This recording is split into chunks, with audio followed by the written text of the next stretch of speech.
Okay. Oh, my fan's off. I don't know what clamp break means. Does that mean off? Does that mean the rotating setting? I don't know. Alright, we are live. Great, we're recording. From the industrial wastelands of Michigan to the fruited plains of Iowa, this is the American Why Green. relate to its sheer perversity?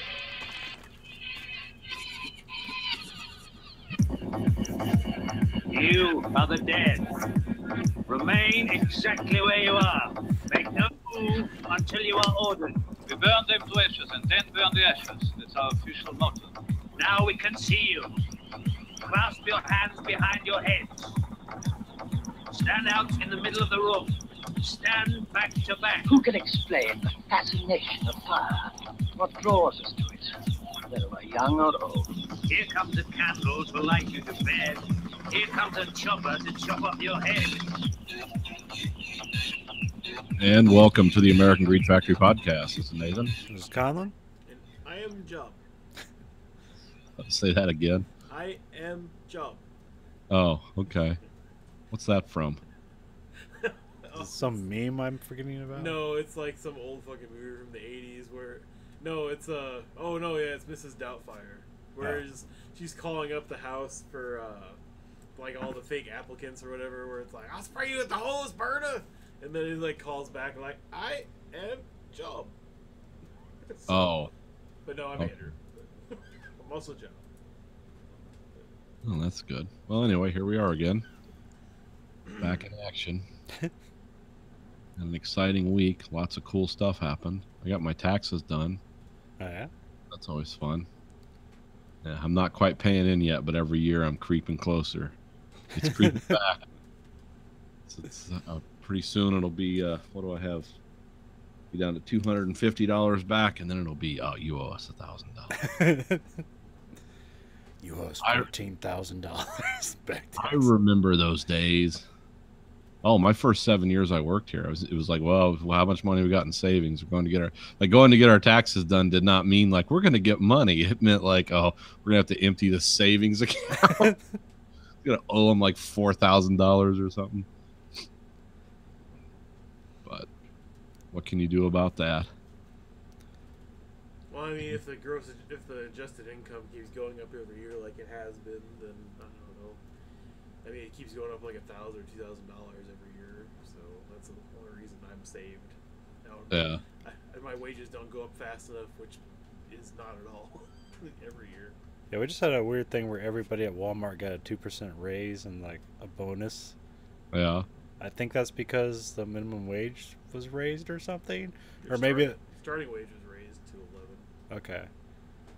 Oh, okay. So that was weird. And they cut everyone down to 5 hours. Yeah. 5 hours a week. Well, not yet. They do that for bonus time. Oh, okay. So, like, you're going to get a bonus. We need you to cut your hours this week. It's like, oh, so the hours I didn't work is the exact amount of money you gave me for my bonus? That's interesting. It's amazing. So did you and Satan just sit down and figure that out? Yeah, I don't think you and Satan know the word bonus very well. It's not a very good defined word in your vocabulary. Bonus, like, oh, can I buy that vacation house I always wanted? That kind of bonus? No, Yeah. it's like a Chief of the Month Club bonus. It's not really it. Yeah. No, because one of the guys I work with, his son is a manager at Walmart, and God, as soon as I said anything bad about Walmart, about how they're screwed over people still, even with their new wage practices, he was like, "Oh, they're nice people." It's like, yeah, I'm not. They're your Sure. fucking friends. They're your friends. Well, remember, they worked hard to get where they are, so they deserve to fuck your eyeballs out. Opportunity because they worked hard. I have no sympathy for that. We worked very hard to generate a love from the lower to middle class for cheap products and then fuck over all of our employees. Yeah. That's not an easy concept to incorporate all at once. Most companies only do one great thing. We do several. Well, you know what I say? It's just like a great big dildo. You gotta take it a little bit at a time till you got the whole thing in. Yep. Like, you can't just tackle it all at once. Well, the thing is, and people are so cynical about it anymore. It's like, yeah, they're just beyond. They've transcended rage and just gone into like, bleak cynicism. Because people know they're getting fucked, but whatever. They don't. They still. Yeah, the same people that know they're getting fucked, or you think should like these people should be angry. They still use the Bible as like this is the ultimate tool of human knowledge. It's like, whoa, wait a minute, hold on there, skid mark. This might be part of the problem. Well, what's also fun, like, to get back to it a little bit, is like if you call them on their bullshit, if you tell your manager is like, yeah, you're just cutting hours for the bonus, right? And it's like they have a script ready of like everything that like, oh no, this is the reason why. It's like, yeah, burn your script. I don't give a shit. Really? Are you just gonna lie to me like a planned lie? You're not even gonna try to improv this at all? How about a little song and dance with this? How about, you put a funny top hat on and tell me you're fucking me? You're just gonna sit here and be a bland corporate shit? Oh, I had this conversation today with somebody where. This conversation? No. Oh, okay. I was gonna say, whoa. No, you're talking about a script about like written out excuses for them to get off and make you feel stupid or sympathetic towards their cause. Where they say like, oh, I have a wife and kids, think about me, or whatever. And then somebody's like, well, because I was like, well, if you kill that person that has a wife and kids, the odds are they'll be fine because the wife will just go out and get a job and the kids can raise themselves. Yeah. But you should really just say, I have a dog at home, because really you're killing the dog when you kill that person. The dog can't go out and get a job. The dog can't go out and feed itself. Really. That's much more sympathetic. A dog? Shit, don't worry. The Mormon guy with 6 kids that's got the ugly eye, we'll fuck him over. His kids can get jobs. Fuck them. They can provide for themselves. They can get out of the house. The dog's trapped there. You're just a cold-hearted son of a bitch if you kill somebody with a dog. Yeah. It's like Tony Soprano moralism. Yeah. It's like, I'll kill this person. He's the person. But, like, man, like, that dog, that deserves all the love in the world. It's like, you're fucked up, Tony. Yeah, let's go kill Big Pussy on the boat. Yeah. My favorite one was we're going to have sex on the boat? No, we're going to kill a guy named Big Pussy on a boat. We're going to confront him, let him see his death coming, and then shoot the shit out of him. And then cry about it later. But who was the guy? Was it Joey Pants where he killed the racehorse? Yeah. And, like, he had beat a woman to death, like, in the previous episode. But when he burned that racehorse for the insurance money, that's when Tony, like, choked him to death or whatever. Like, wait a minute. He beat a woman to death, and Tony was like, because she was pregnant with his kid or something. Not Tony, but like Joey Pants, whoever he was playing. It's like, oh, but yeah, you burnt that horse up. I have to kill you in a personal way. Yeah, there's a lot of that morality out there. It's all over the place. Sorry, We're fucking you over. Put some tap shoes on. Hold on, let me get my tap shoes. Well, at least he gave me a show right before he fucked me over. Thanks for the effort you put into that. Your soul still left your body years ago, right? This is what we're dealing. The soul's still attached to him, but it's more of like it's an ethereal noose. The soul just keeps getting closer and closer to the heaven's not the right word, but pulls on the noose. Slowly chokes him to death over years. Yep. Until they have their rosebud moment. It was for nothing. Death. No, that's it. Well, for some people. Then, like the people that own Walmart, I like how they live in like walled compounds. It's like, oh yeah, they know the pitchforks and torches are coming. They know it. I just imagine the Waltons are like the was it the Order and the Preacher, where they just like keep inbreeding like descendants of Jesus. It's all the House of David. 1,000 years later, there they are. Well, I like when who's the one of I forget what her name is. She's like a patron of the arts. That's what she says. And she built like Bentonville, Arkansas, where it's all based, is like this horribly poor place, and it's they built like some art museum down there, and like, look what I did for people. And I don't know if it was Colbert or this sounds more like the British guy. What's his name? Oliver. Yeah, John Oliver. Was like, hey, why don't you give some money to the Bentonville schools, you twat? You think anyone down there cares about modern art museums? They haven't sat in a dentist chair in 10 years. This is what you're doing for the people. It's like, yeah, because they think they're doing something good. It's like, nope, think again. Well, there was one rich guy for a tax write-off. He built an art museum in his compound, in his back of his compound, and it's private property, so it just houses his art collection. But he has a tax write-off for being an art museum. That's nice. It's supposedly open to the public, but it's private property, so nobody can enter. So it's just like, okay. My favorite rich guy trick was a guy was worth like $200 million or something, and I don't know what nefarious shit he was doing, but he got drunk. He killed a mother of 3 in a car wreck, and he was basically, when you do that, you have that kind of money, you're going to get sued for just catastrophic amounts of money because you have it and you were drunk and it was clearly your fault. And he had a young girlfriend. He was like 46 and she was like 22. Well, what he did to get out of it was he adopted her as his daughter and gave her all his money.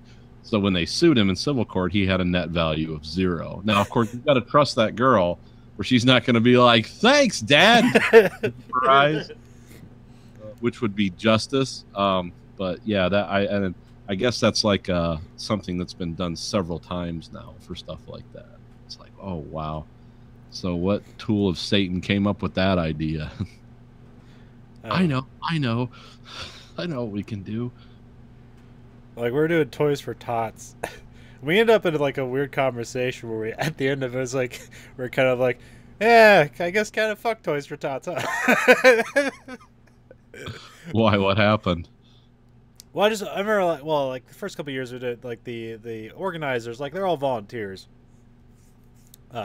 Basically we're getting paid to do it, so it's like, so I kind of like side with them on things.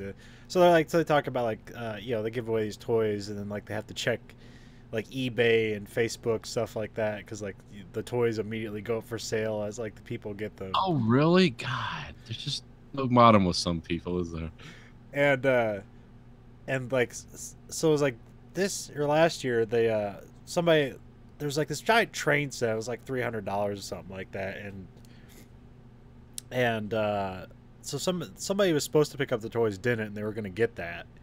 So they didn't show up, so they didn't get that. So they gave it to some other kid. And then like the next day, they're talking about how like they saw it online for sale, and they're like, fuck those people.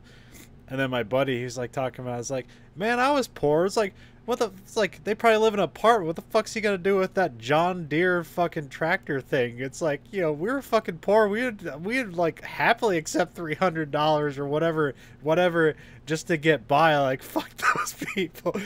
Yeah. And then I was like, yeah, but like, they don't want to give poor people money. They want to give them toys. Poor people money. That'll just get converted into meth or oxy. Like some transitive power of the universe. Like, you see this pile of money? Shazam! No, it's a handful of pills. Oh. That's horrible. So it's like, yeah, both sides are like, horrible. But yeah, I can understand. I never thought of the eBay thing. But I don't know much about poor people really, because I try to imagine myself in that scenario, like, I really can't get my kid Christmas. This is fucked up. And if someone gave him something like that, I'd be like, oh, this is awesome. It would never occur to me to like hand it to my kid. Look at this, son. Then when we get out in the car, like, we just pull our masks off. That shit's going on eBay. I could not imagine looking at my kid doing that, but I don't know. Well, sometimes, like, because all you have to do is show up with like proof that like the kid's yours, and so there's like some people like running a scam or whatever. It's like, these are my kids, and they just have the proof and then walk off with toys and sell them. Which seems like a weird scam, but like, you know, some people, you know, they have weird avenues and like that. Yeah, I mean, yeah, I've been lucky. I've pretty much walked between the raindrops most of my life. So, but usually, like Toys for Tots meant for like, you know, single mothers and stuff like that. Like right, people who, right, like, are working all the time, are probably poor and just can't, like, you know, not put Christmas together and also can't afford Christmas. Yeah. Well, we had this thing we did at work. Oh man, I used to give. They still do it, but I haven't given money to it in a long time after I found this out. It's basically like you put a kid's name in, and like I would give like $30 a check for the whole month of December. Like everyone in the plant would, to go for this party, and they'd have like 20 kids at it, and they'd get like big Christmas. Because like if 2,000 people are giving $30 a week, it's a lot of money by the time it gets there. Oh, these kids would have an awesome Christmas. There were people putting their own fucking kids in the thing. Working at a Ford, and this is when they actually hired people and paid them well before they introduced all the weird things to pay. And it's like, you're making $75,000 a year, and you're seriously putting your kids in this because it's like, well, you know, his dad's not around. Well, okay, that sucks, but you still make more money than almost anyone you know. And and there were a bunch of people doing that, and I was like, nope, fuck this. I wasn't really looking for an out, but when I heard that, I was like, nope, I'm not doing this anymore. That is fucking amazing low life shit. Just would show up like it was owed to him. It's like, whoa, this is for fucking poor people. This isn't for, because it's convenient for you. They couldn't say anything though, because like under law, they can't be like, no, you're not. You know, there was no qualifying shit. He said they changed it later, but I didn't follow up. I was just like, nope, not when I hear about that kind of shit going on. Well, I think if it was a company-sponsored event, if people put in their own money, I mean, if it was more like a giveaway, like a huge amount of giveaway, it should be already written into it, like not for relatives of employees. Well, it wasn't done entirely by the company. It was done by the other entity, and they're a little more loosey-goosey with stuff like that. So it was just unbelievable. I think we won a bench from Hy-Vee once, and I was like, but I work there. I was like, oh. Yeah, I mean, fucking shit, some of the companies, I mean, yeah, you can't win a fucking free goddamn pop or a free park bench or whatever the fuck. It's like, I can't enter any car raffles. Car raffles. If there was a Ford product in it, I would immediately am ineligible. Yeah. Even if I won, they would have to give me nothing. They were like, "Good day, sir." It was like the end of Chocolate or Willy Wonka. It's like, no. Notice the goddess Fortune has smiled upon you. Now leave this. yeah. That's a wrap. Oh, guy'd be like, I just love to see people like you. I like to watch that fucking smile get wiped right off your face because you didn't read the fine print. That's where the devil lies, in the fine print. That guy worked for Gabletop Filling Machine Corporation. There's no contest in the world that's not going to be, that I'm going to be ineligible from unless it's winning a Gabletop Filling Machine. A what machine? A Gabletop Filling Machine. What is that? It makes milk and juice cartons out of paper. Oh, really? Is that cool to watch? I guess. I mean, it's not. It's something that happens so fast. It's just like, it's a giant, huge. It's just magic. It's just magic, but at the same time, you feed pain and suffering in this end, and milk cartons come out. But at the same time, it's something where it's. Does it have to be fueled by pain and suffering? No. It is because we can't. That's just how we like it. But no, it's something where it's like, I'm never, unless the competition's for like a lifetime supply of juice or something, maybe I might be ineligible, but I doubt it. Yeah, it's a weird thing. I don't enter contests for free cars because you have to pay the tax on the value of the car. Yeah. So if you win like a $40,000 car, it's like someone gave you $40,000 and you're going to pay the taxes on that. That's why there's always usually a cash consolation prize. Yeah, because at least then you have something to pay the taxes with. Yeah. It's not like the car's an ATM. It's gonna like, I want $5,000 car. Like, okay. Like, I think yeah. I think it was. I was somewhere. I remember something like with. Oh shit! What was the? What was the show with all the doors and stuff? Price is Right. Oh no, where you had to guess what was in the case, or Let's Make a Deal. Yeah, Let's Make a Deal. I remember there's something like because like there used to be something like you'd see Price is Right and you see like these people like win all this weird shit like like a vacation to some place you never heard of. You can go to sunny Barbuda where the revolution just ended. It's like who the fuck? Then you find out like, oh, they just take the cash equivalent at the end. It's like they never actually take all that shit. I think there was something like with early Make a Deals, like there was no like cash equivalent. You had to take that bullshit that you won. It's like, here's that goat you won. Well, see, that's the thing that's fucking weird. If you win something like you're talking about, like a trip or a car or some other thing on a game show or a raffle, yes, you're completely taxed like it's income. But if somebody happens to have enough money to just give it to you, as long as per a certain dollar amount or whatever, nobody finds out, like a trip or something like that, like you're not owed anything to the government, which doesn't make any fucking sense. Like, how come it shouldn't be treated as a gift in the first place because you're winning it? It's not something that you... I don't know, in a way it's kind of like a trade. Because, like, trade is not taxable because there's no exchange of income. And we're going to find out more about this as time goes on as we switch back to a barter economy. What do you think blowjobs will be worth in the barter economy? Whatever the market will bear. So, crack whore, $20. If I got the last potato in New York and you're offering me a blowjob, at that point, a blowjob is not worth a potato. So, now, if it's a sweet potato, I don't like those. I want to see this weird scale of blowjob versus potato and value structure. We need to. We know I wish I knew. I want to see the pie chart of blowjob potato. I need to find an economist, and we need to work this out. This is like that episode of Silicon Valley where they're trying to figure out how hard it would be to blow everyone in the room. Like they're doing math, just drawing charts and shit. Well, technically, as far as money is concerned, the supply and demand equation, it would still be predominantly correct. So technically, the supply of blowjobs will go up dramatically. Anybody can give a blowjob. Blowjobs are carried within us all. To the demand of potatoes, it would also rise exponentially. Oh, so basically, blowjobs would be worthless. I can't produce a potato on demand. However, in a pinch.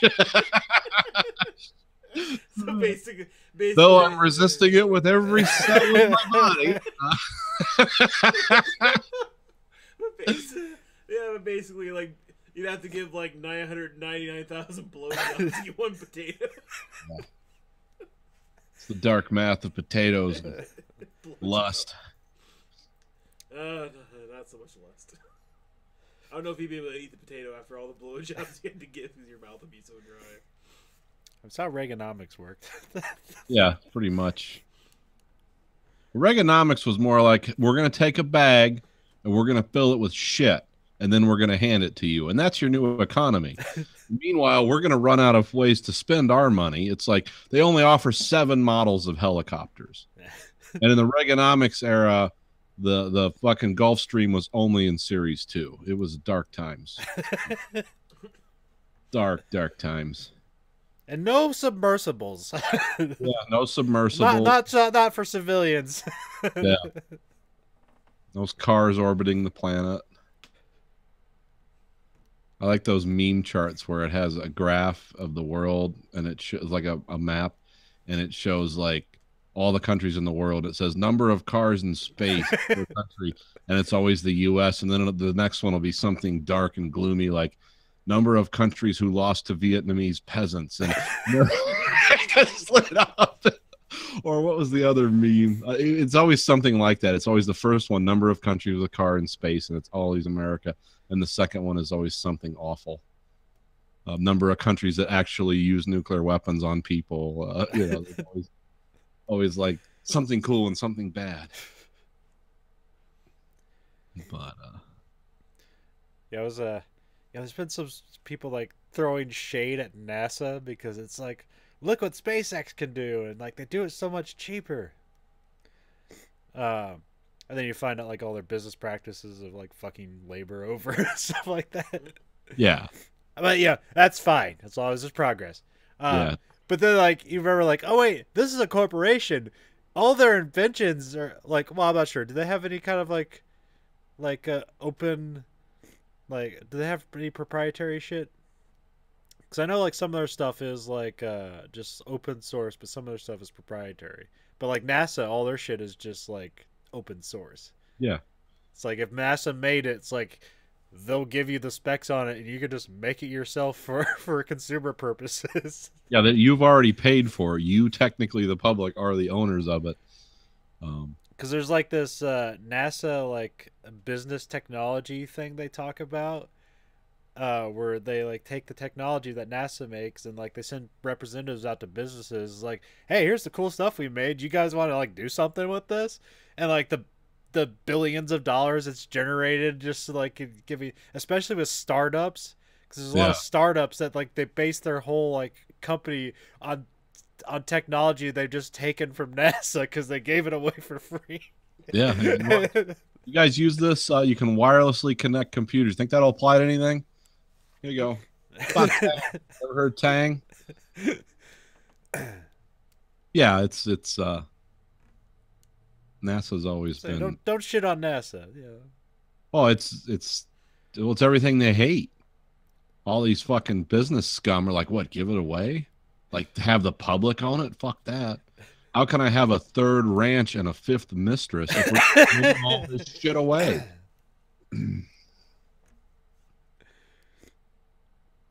Open hardware mistress. Yeah. So. Yeah, I was playing a game and I had to like have thoughts about sex robots. That came into it. Yeah, and I was thinking about like, so what if there's like sex robots still around after all humans die? Are they gonna get like sad because they don't have anybody to have sex with? That could be. Isn't that what happened in AI? Kind of movie, yeah. Yeah, but well, yeah. That's was it? What's his name? Was it Gigolo? Jude Law. Yeah, Jude Law. Yeah. But yeah, I played this new game, or I guess it's a sort of it's like the other half of a game. It was a Kickstarter game called The Fall. Uh-huh. So this is the second part. It's the combat's kind of wonky, but it's mostly a puzzle adventure game, so it's still pretty good. It kind of starts off weird because like the protagonist is like just starts out shitty. Like he even gives you like dialogue choices, and you choose like the one that's like seems like less dangerous, and then like it doesn't give you that. It just like overrides your choice, and like why did you put this choice in? But there's actually like a character arc, so it makes more sense at the end. So what's this game called? This is called Fall 2 Unbound. Why does that sound familiar? But the first Fall is really good, and I guess I'll spoil that for you here. But I think we've talked about it before. But yeah, it just came out on Switch. Oh, okay. Well, it's out on everything, but Andrew was telling me basically the only time he plays something is on Switch now, or on computer. Yeah, I mean, I might pick up my PS4 Xbox One at some point, but barely really. So yeah, the first one, you're this suit, and the guy inside the suit is unconscious, and you're trying to keep him alive. So like you can move around and everything, like the guy's just in the suit. And so you have to, so like there's like things where you have to like override your AI logic in order to like, you have to like find clever ways to like surpass like your like the 3 laws of robotics, kind of stuff like that. You have to like get over that, or prime directive, whatever analogy you want to use. So like you have to circumvent that, and then like in doing that, you kind of like, you're fucking with yourself essentially. Like you're getting kind of fucked up. Yeah. And then when you get to the end of it, like you realize that the guy who's in the suit, there's nobody in the suit. You're just a suit walking around. Like they yank its head off, and it's all sad. Oh. Well, this is kind of weird. So yeah, this one picks up right off after that. So like you end up like in. So you're like your head's like on this computer machine. It's like it's in this computer. And it's getting like injected with this weird stuff, and there's like a virus you have to try to destroy. So now you're like in this virtual world, and while you're in this virtual world, you end up finding ways to other networks, and then you kind of like cohabitate with other AI machines, and you have to like. So then so there's the butler, this kind of combat droid, and what do they call it? She's just a sex robot, but I can't remember. Yeah. A companion. That's what they call her. Pleasure companion. Yeah. So yeah, it's pretty good. I really liked it. The story's good. The gameplay's all right. Like I had to look up stuff every once in a while because some of the solutions were a little strange, but for the most part, I could get most of them. Yeah. And it's a pretty short game. I think it's like maybe 3 hours. But I enjoyed it. Kind of interesting. I've been playing a bunch of adventure games. I got that, and I got Thimbleweed Park, Okay. which is from Ron Gilbert, and I can't remember the other guy's name, but these are the guys that made Maniac Mansion and Monkey Island, or The Secret of Monkey Island, which is where LucasArts Adventure Games. So this was a Kickstarter game, and it takes place in like '88, I think, and it's vaguely X-Files but more humorous. Oh, okay. There's a lot of lot of X-Files kind of stuff going on. Like one of the characters you play basically looks like Scully, and the other guy's not really Mulder, but they kind of like pair them together in that way. And they're not even like working together. Like they both say they're from the FBI, but like neither of them are from the FBI. Oh. So that's kind of funny. It's a pretty funny game. Some of the puzzles are pretty fucking obscure, but if you can figure them out without looking up a guide, it's kind of satisfying. I had this one where it's like you had to figure out how to like open an envelope without opening it, and there's a Steam thing available. It's like, oh, there's a microwave. There's this cup here. It's like I'm gonna take the cup to the sink and fill it full of water, and then I'm gonna put the cup of water in the envelope in the microwave and hit start, and then like that got the stamps came off and the envelope opened. It's like, yeah, good. I figured that out. But there was other stuff that was like really obscure, like it's like you had to get ink, and in order to get ink, you had to set a pile of wood on fire, and you had to combine it's specifically called chainsaw gasoline with the ash of the wood, and that created ink somehow. Oh. Yeah. I could imagine that. A form of it. Yeah, but like I would never have like thought to do that, so it's one of those where it's like, oh, okay, that's the solution. So you end up playing like 5 different people, and everyone has different stuff, and it took me a while to figure out that you can use the map to fast travel places, because you actually don't get a map till later on. So that helped cut down, because I used to have to like walk through like 8 different scenes to eventually get to the place I had to go. Yeah. And it's like, oh, I can just pull up the map and go there. It's like, well, this saves time now. So I was kind of hating the game for a while because I had to walk back and forth between so many places.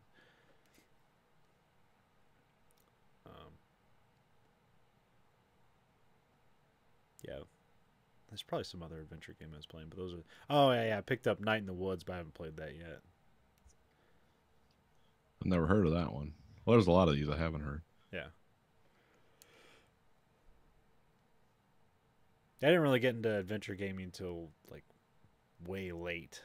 Like, I never played any of the Quest series, like King's Quest or Police Quest or any of that stuff.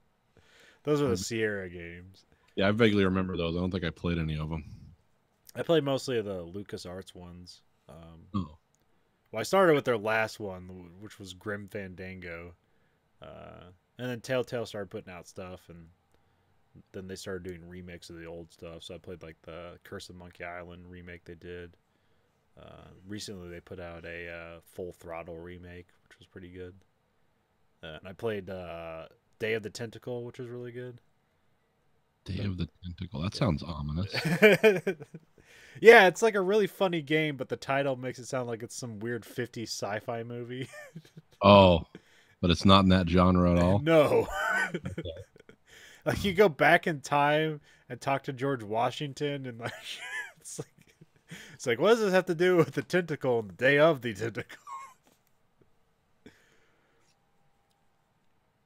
Yeah, that was one of those first Tim Schafer games, or I think Tim Schafer. Yeah, you think he worked on it. It's really funny. I really like that one. Huh. Yep. Someday again, I'll play video games. Guess when I get tired of building models. Yeah, that's pretty much where I'm at. Because I don't play video games. I build and paint models. So it's.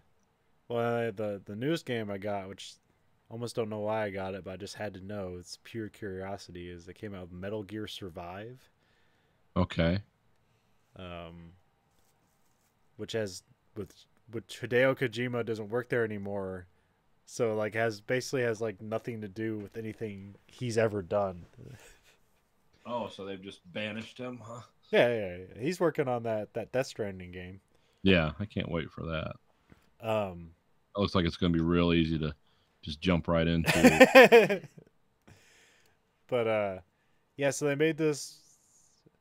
There's like a weird line they used to say like, "Hey, this is like an alternate history of the Metal Gear universe." But they use the line. It's like something like writes on screen, like like in the X-Files, like when they go somewhere and they write it on screen where they're going. It's like that. It says a pseudo-historical narrative of the events after the destruction of Mother Base. Okay. It's a pseudo-historical narrative. I like that. And so it takes place like directly, like there's that part where Big Boss gets in a helicopter and they're like leaving the base as it's getting blown up by the XOF unit. Uh-huh. I don't know if you remember that or not. I think I think it's like the first thing they show you in the game. Okay. So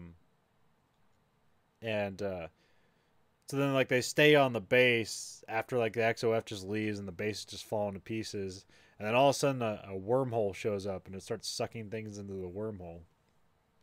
And so your character, who doesn't talk, and you create their character, and so they're like holding on for dear life, trying not to get sucked into this wormhole, and then eventually, like right at the end, like they get sucked in, like their arm gets sucked in, but then the wormhole cuts off, and then like your arm gets cut off. But then there's this explanation later on, like you're infected with some virus, and it grew your arm back. Is that an infection or a helper? Yeah, it's weird. And then it's a disease. And then like, because like the first part, like you don't play the. I didn't expect this much story, because it's like a budget title. It's like $40. Oh. Huh. We were having a discussion like earlier. Andrew was saying like, I don't know your what you consider a budget title. I was like, well, it's not 60. Yeah. So it starts off and like there's this guy who looks vaguely like Lawrence Fishburne and the dude from Westworld, who's the director. Oh, okay. And he's like looking at all these coffins. He's like, yeah, this is the one. And then and there's like some weird stuff. And then eventually you're in this weird world that's kind of like it's on the other side of the wormhole dimension, and it's basically like Stephen King's Mist, but like crossed with Metal Gear 5. Okay. Metal Mist.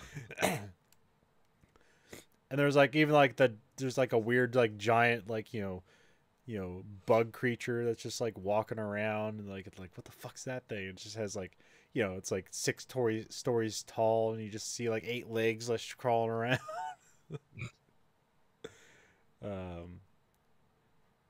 And like they talk about like there's all these references to like Dante's Inferno, like I can't even remember what they call the place. It's like Dite, I think it's what they call the place. Okay. And there's like this organization that's studying the wormholes, and it's called like the Wardcliffe like Institute or something like that, which I guess has something to do with Tesla. Like he had some tower he was building. It was like called the Wardcliffe or something like that. So yeah, but the game's pretty frustrating because it's a game where you have to constantly like find shit to drink, find shit to eat, and find oxygen, or you will die. How do you find oxygen? Is it like in bottles or? You harvest Kuban energy. Okay. From these zombie creatures who don't have the tops of their heads, but they have crystals growing out of the place where their heads would be. Okay. So like they don't like they have their heads, but it's just like basically the jawline and then a crystal. Oh.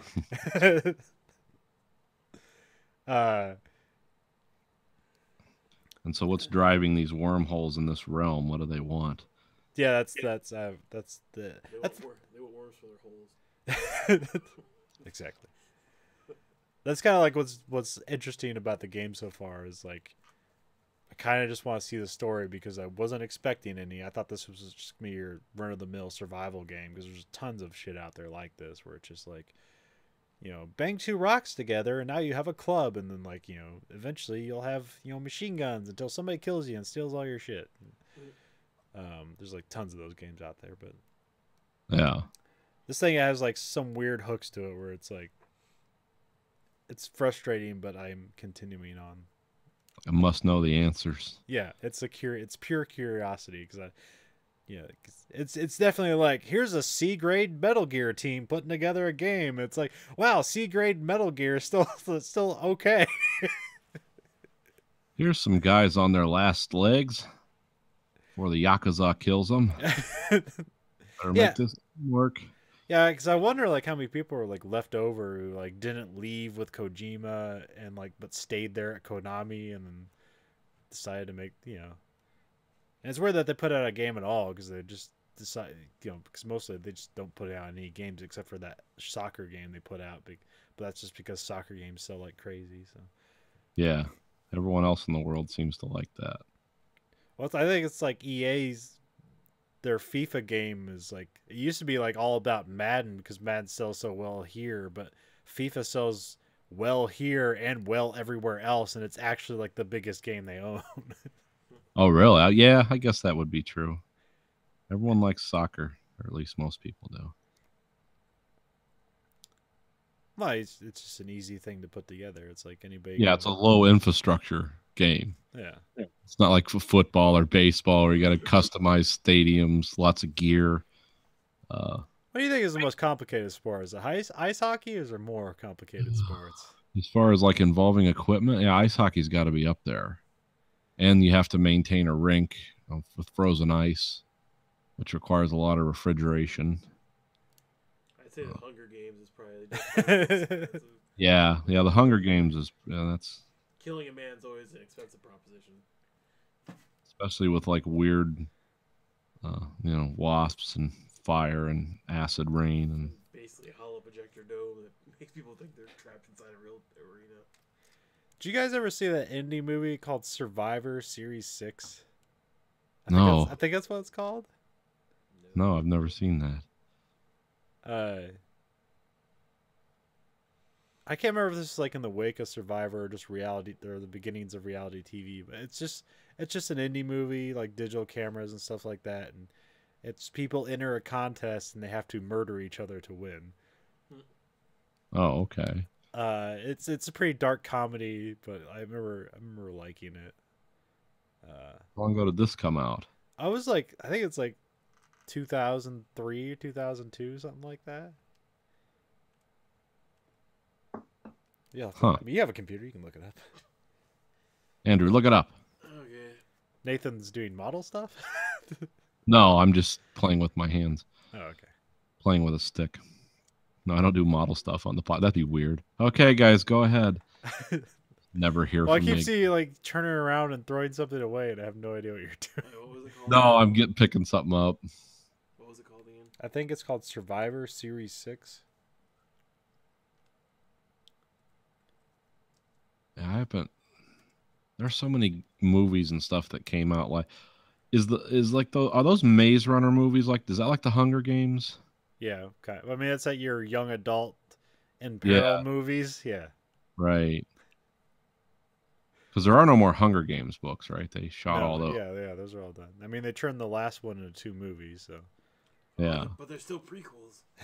Yeah, sure, yeah. At least The first Hunger Game. Yeah, it's not called Hunger Games. It's just called Hunger Game. And that's prequel. Yeah. First one. Or what? Yeah, because that's what they do. That's what they're doing with the Purge movie. The new Purge movie is the first Purge. Well, everything that's just called Survivor Series. Oh, what? Stupid. Oh, it's not that important. Yeah, it's all just. It's all just I've WWE movies. I've only watched the Purge with the one with Ethan Hawke. Yeah, that's. And then there was another one where the cop was going around trying to kill the guy who killed his daughter, but he helps all these people. But then I know there was one. Yeah, there's election or something. Day, or Yeah. Because it's like one of the characters from the previous Purge decides she's going to run for office and stop the Purge, and of course the Purge happens and everybody's trying to kill her.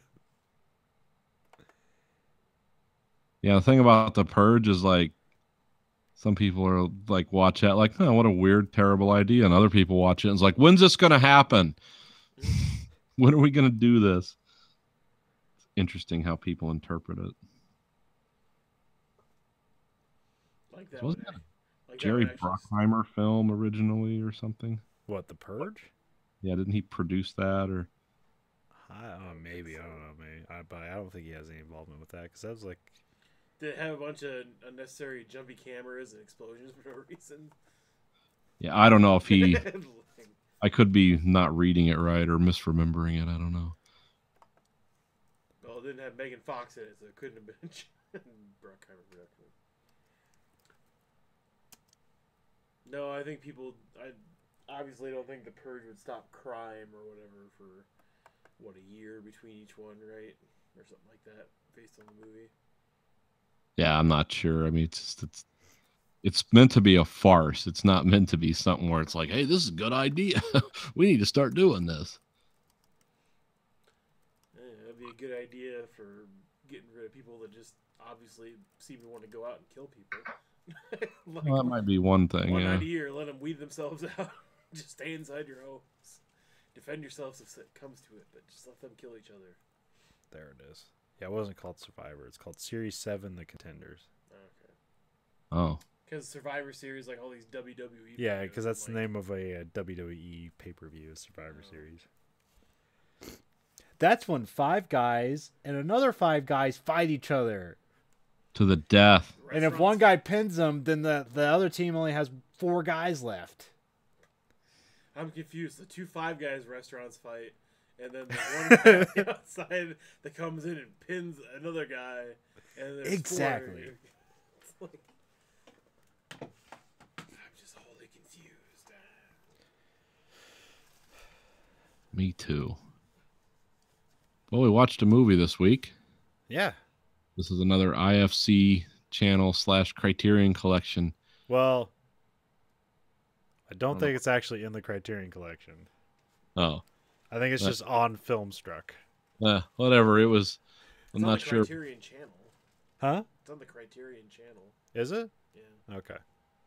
Because I thought I was looking it up and I couldn't find it in the actual Criterion Collection, because there's actually that little C thing is like in the movies things if it's Criterion Collection, but then if you look at Alphaville, it doesn't have that. But if you look at the Criterion Collection, it is in the Criterion Collection. So, Huh. but we ain't talking about whether. Yes, it was the 1965 Italian Spanish. It's kind of a mixture of sci-fi and horror. Planet of the Vampires, which I just watched it on because I was just exploring the website and it's like, looks kind of weird. I'm gonna check this out. And boy, it was a strange movie. But there was a lot of things I liked about. I mean, it was obviously made on no budget. Yeah. Well, it was a micro budget film. Well, it was made in Italy. I wouldn't say there's no budget. It was just made in Italy where a budget could stretch longer. Yeah. Yeah, it's because like when it came up with the American International thing, I was like, wait a minute, isn't like that's all like the Corman movies, aren't it? I was like, is this just a shitty sci-fi movie?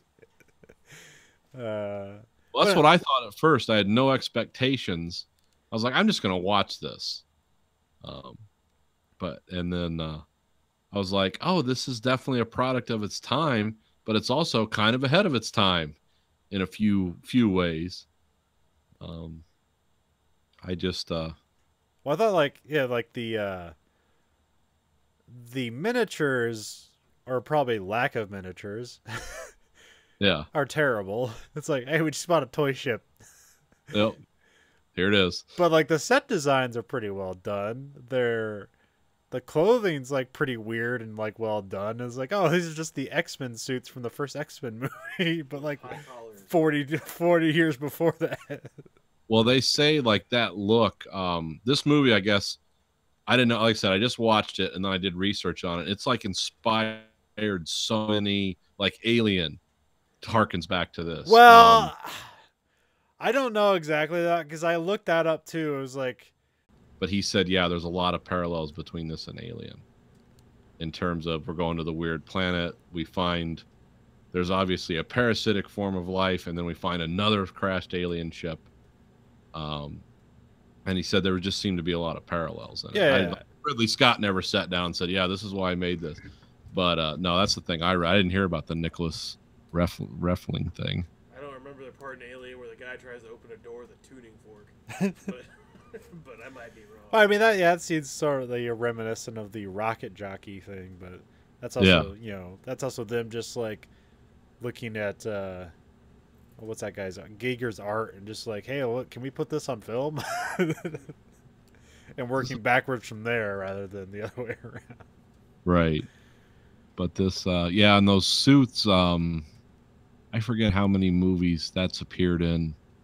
But anything, or they just recycle the suits for other movies. No, it's just like leather suits with piping all around the perimeter of them. Yeah, that's been in a few movies since then, but this was actually the first movie to do it. Oh, really? It looks really futuristic, and the collar's really weird in this. Like, the neck supporting collar. It's like, well, that's nice. She doesn't have to stress her neck out.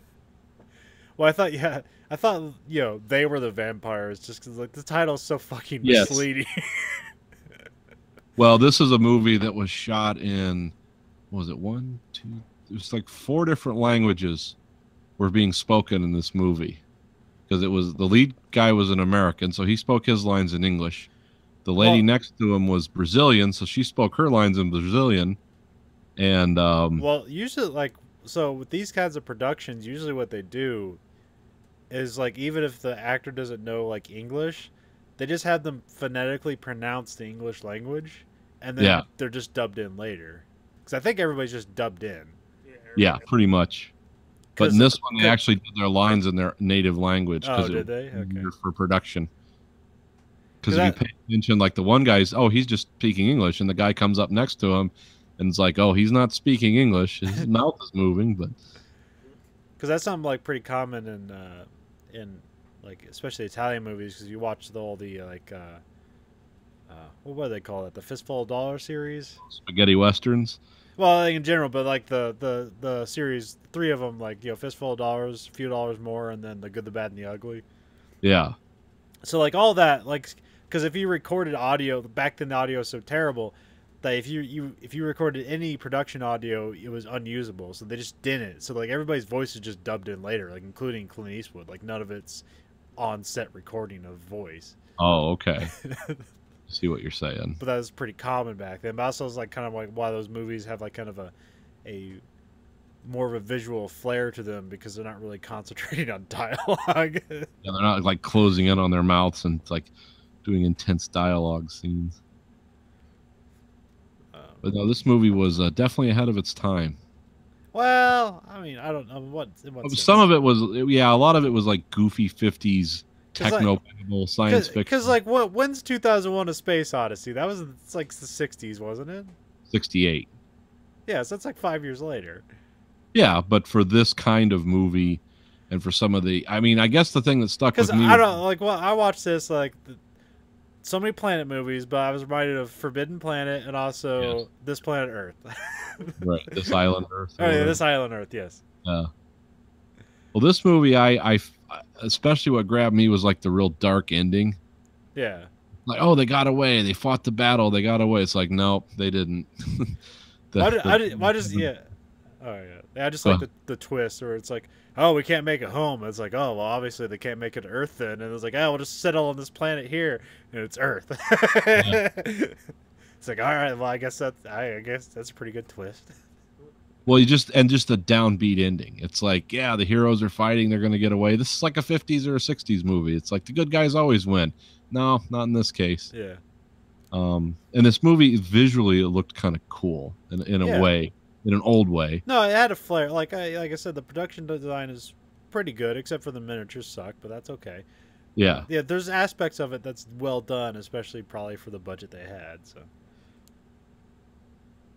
Yeah, and they tried to invest you somewhat in the characters. I mean, a little bit. I don't know about that. Well, the main character, definitely. Yeah. I mean, the known actor in the movie.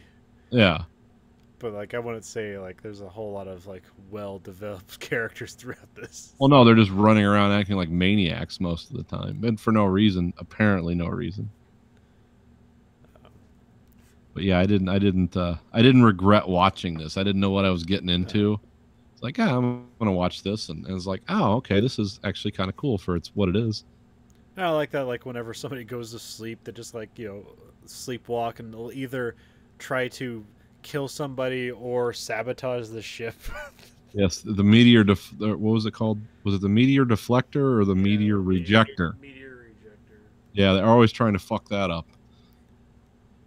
And then friggin' my favorite parts of the movie, which I found, this is why I stopped watching it an hour in, was the beginning part of the movie where they're talking about how many G's they're inducing by pulling this maneuver for landing.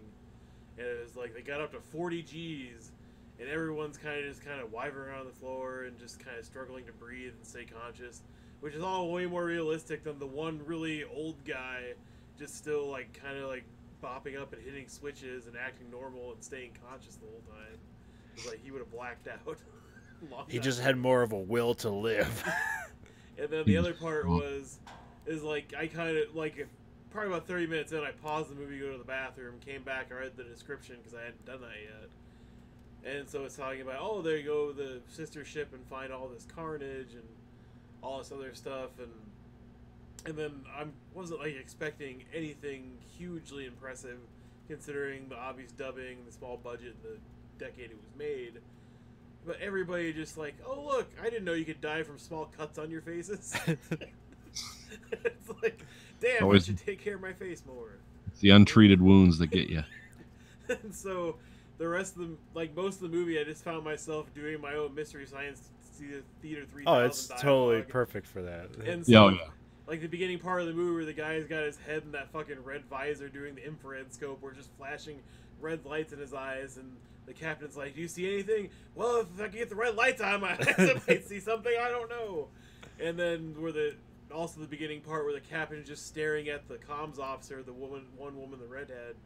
He's just staring at her for a solid 2 minutes. Nothing else is going on. And I'm just like, this isn't creepy at all. Yeah, it's the Italians. They're very sexual people. But then he keeps, during the whole miscommunication thing and everybody's crash landing type of thing, he just keeps yelling at her like she's a secretary, get a hold of them, it's like, come on, get a hold of them. It's like she's a glorified secretary in a spaceship. She was the Uhura of this. So basically, I kind of thought of this as a Star Trek episode with 2 Star Trek episodes budgets. Kind of, I could see that. Because also, But- Star Trek is contemporary with this, right? Like, that was like 63 Yeah. and 64.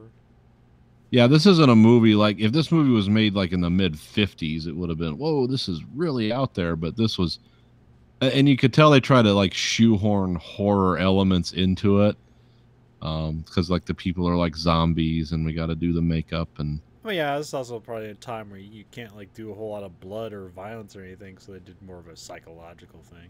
yeah. So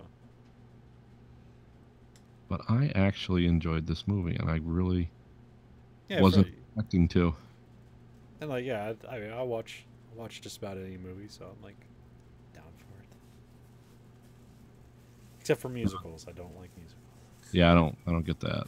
Although Except- I did Except for Les Mis.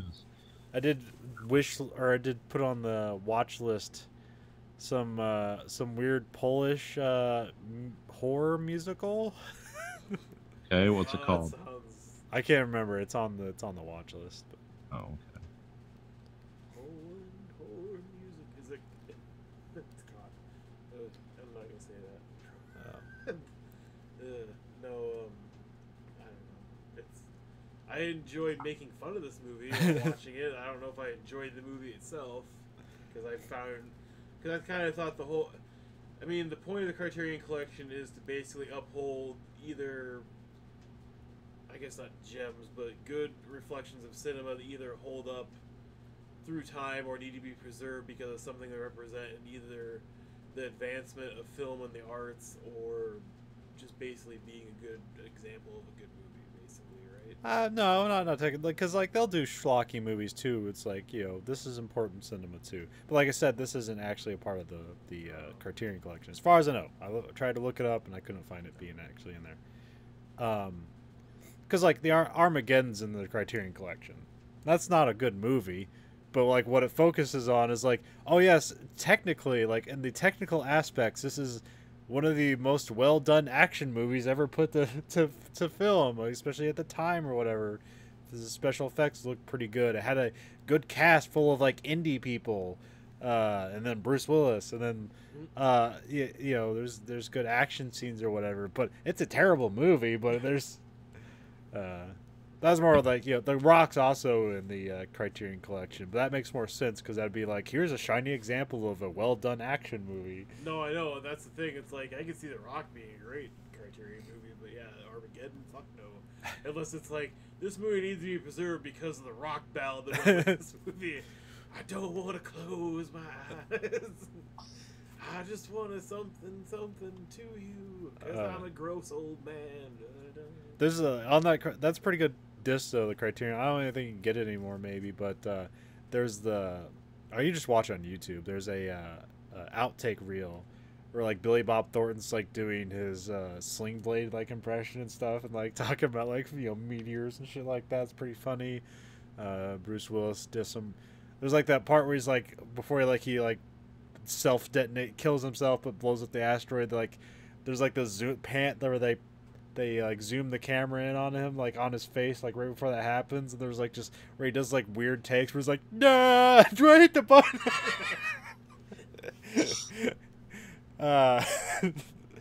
And also, you also look this up on YouTube. One of the greatest audio commentary moments for a movie, because the audio commentary switches between like 8 different people, so like on a whole, it's not really a great audio commentary. But whenever they switch to Ben Affleck, it's just like gold.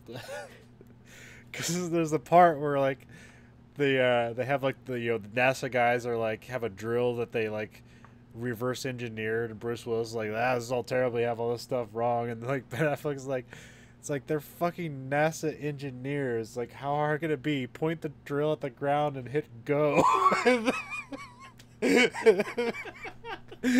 Rocket science. He makes a good point. Doesn't need to worry about trajectory with fucking like how much boost it needs to clear the atmosphere.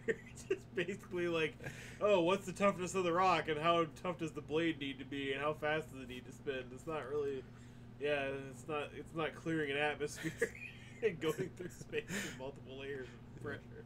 I think it does it someplace. It's like it's drilling a hole. It's not fucking rocket science.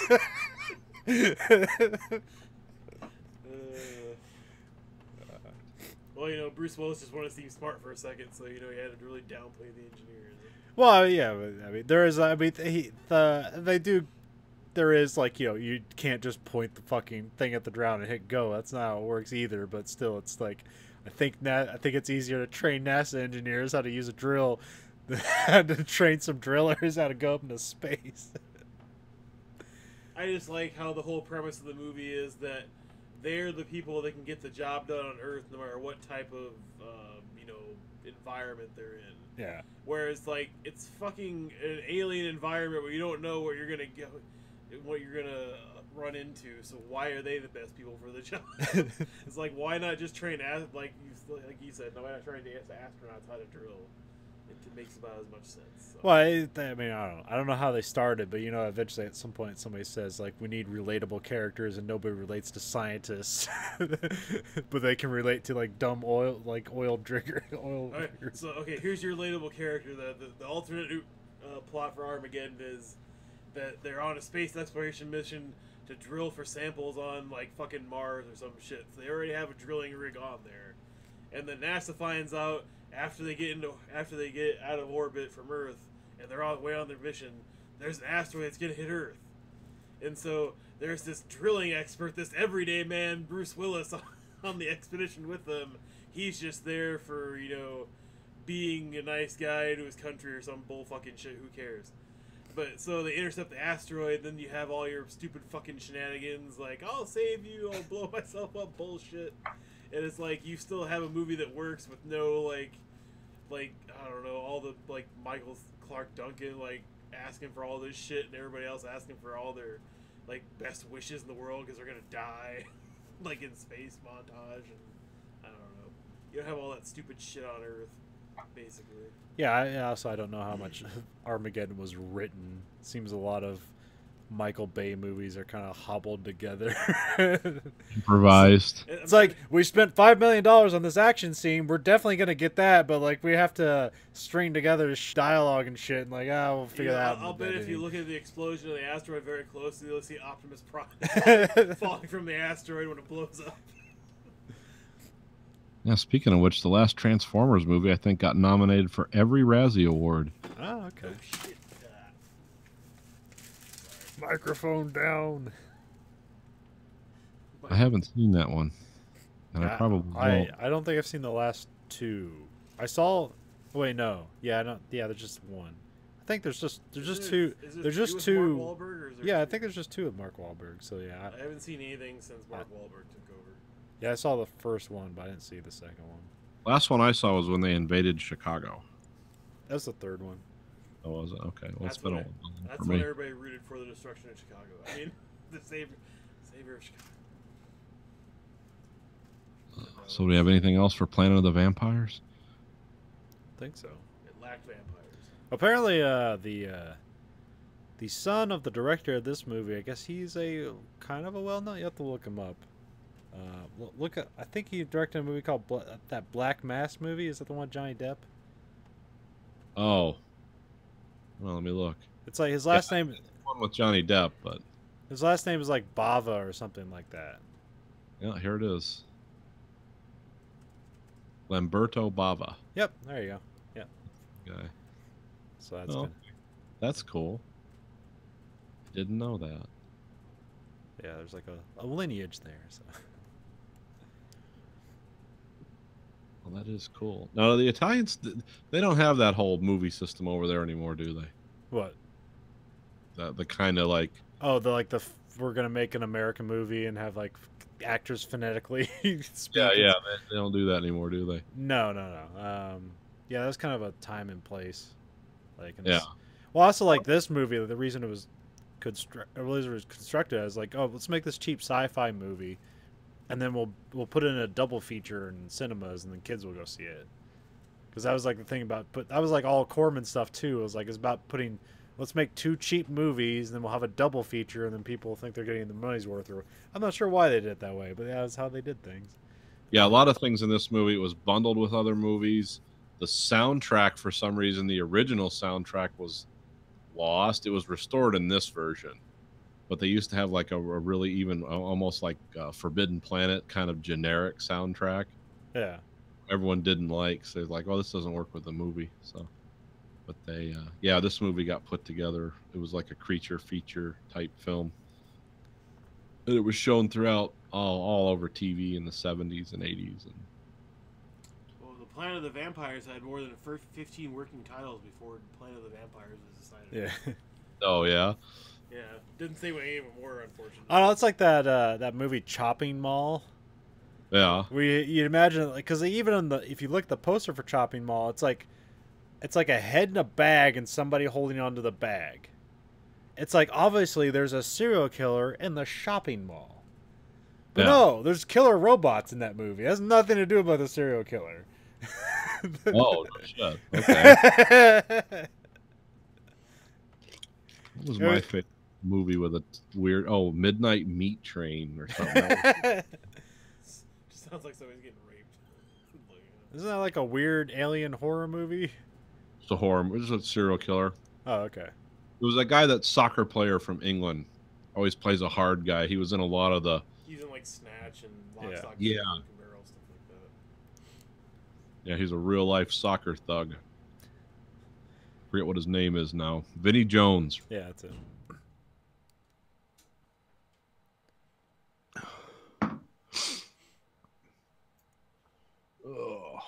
Supposed to say the name of the drink afterwards. Sponsorship. Sponsored by Perrier. My alternative to pop.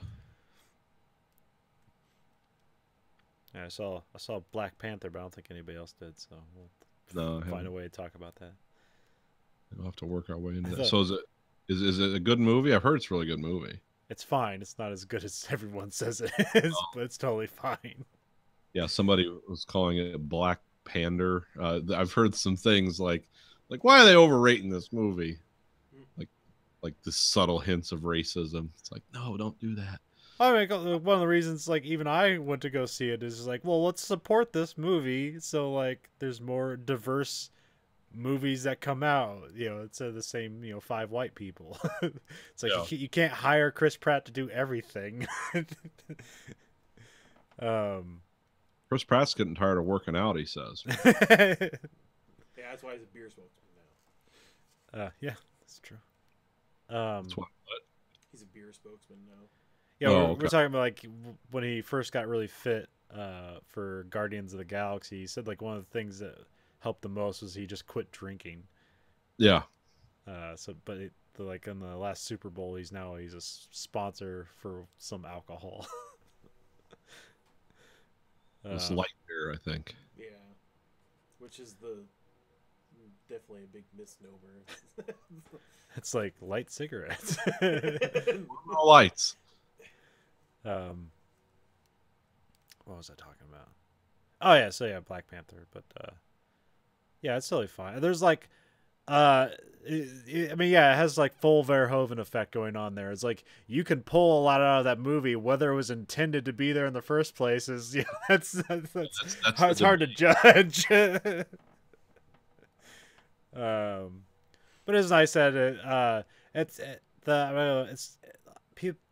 the Red Letter Media guys were comparing it to Dark Knight, and that's like it doesn't end up on like as good as Dark Knight, but there's like parallels there. Yeah. It's in that, especially in that the villain is more interesting than the hero. Oh, okay. Well, yeah. Well, that's good. At least usually the villain is the part the MCU falls apart at. Yeah. So Yeah, he's a good villain, even though he doesn't really have great motivation for what he's doing, and what he wants to do kind of seems kind of ridiculous, but not. It's not. But at the end of the day, it's not people trying to save the world from ending. Like it's not okay. that. Like every other superhero movie, they have to stop the world from ending. So it's a lot of people you've never seen before, so that's good. A lot of digital actors. Because Andy Serkis is not a digital. He's just himself in this movie. And then like the sister who's like basically the Q in this movie. She She was like a digital actor for the weird old lady in the Star Wars, like owned the bar. Oh, okay. The lady with the big eyeglasses. Yeah. Yeah. But yeah, like, so it's not like you can't use like the Olympic metaphor here. You can't say like, oh, they put on a show and stuck the landing. That's not what happened. But it's more like the building metaphor of like it's a good foundation, but you know, we got to remodel the kitchen, and there's that one bathroom that nobody can use.